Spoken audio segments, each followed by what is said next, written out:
Професорке Николовска-Неделковска, што денеска ќе им препорачате на учениците? Да. Денес ќе се обидеме на оваа средба за продлабочување на меѓусебната соработка и подобро запознавање на понудата на факултетот, на Технолошко-технички факултет како универзитетска единица тука во градот, да ја приближиме понудата до средношколците. Денес со едно, би рекла, едукативно предавање во смисол како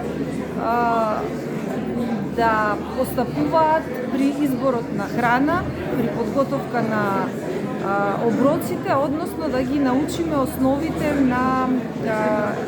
на едно добро балансиран и оброк кој што треба да доведе до подобрување на општото здравје кај младата популација.